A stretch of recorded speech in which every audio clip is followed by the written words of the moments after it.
Une chambre U, c'est au bout de 2 ans d'études, parce qu'il faut il faut engager un bac+3 pour avoir une chambre U.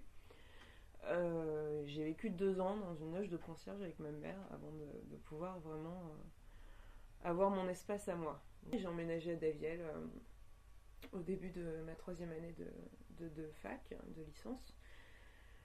Et c'était pas terrible.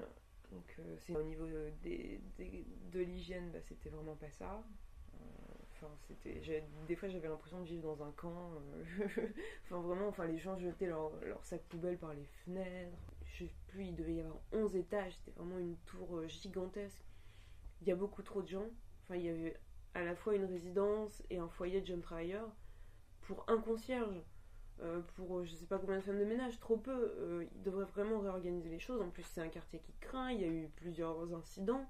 Enfin, c'est pas un quartier qui craint en soi, mais vraiment le lieu même, ça craint. Moi, quand je pouvais pas rentrer une après-midi travailler, par exemple, enfin, c'était la fête en permanence, c'était des cris, puis il y avait toujours des gens qui en hébergeaient d'autres. Mais vraiment, il pouvait y avoir 4 personnes par chambre. Une chambre de 9 mètres carrés. C'était insupportable. C'est vraiment typique des résidences de quartier comme il y avait avant. C'est un peu une bulle. La résidence est quand même assez vétuste, elle est assez vieille, hein. Elle va être fermée d'ici 1 an et demi, 2 ans. Moi là pour l'instant j'ai pas trop de problèmes, mais quand je suis arrivée c'était moins évident parce qu'on n'avait pas d'eau chaude. On n'avait pas d'eau chaude, enfin on n'avait pas d'eau chaude, c'est-à-dire que quand on tournait le robinet d'eau chaude ne tombait pas.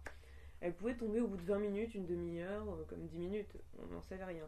Comme les douches sont un peu froides, ce qu'on faisait, c'était qu'on ouvrait le robinet d'eau chaude au maximum, et puis on retournait dans nos chambres, et on attendait d'entendre l'eau tomber pour... Bon, là, on savait, c'était le signal, on pouvait aller prendre notre douche. J'ai les APL, heureusement, ce qui fait que mes 200 € de loyer tombent à 80 euros. Une bourse, ça suffit jamais. Je pense que le maximum des bourses, ça doit être 550 € par mois.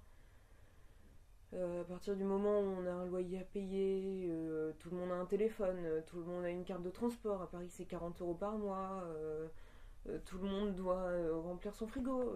Clairement, quand je vois tout le travail que j'ai à l'école, je pourrais passer mes soirées à le faire.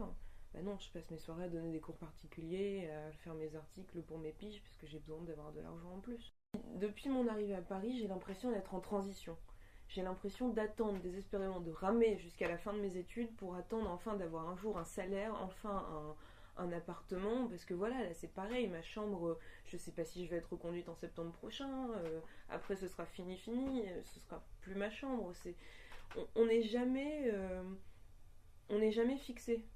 Comment on est censé faire sérieusement quand on est boursier? Vraiment, je me pose la question tous les jours.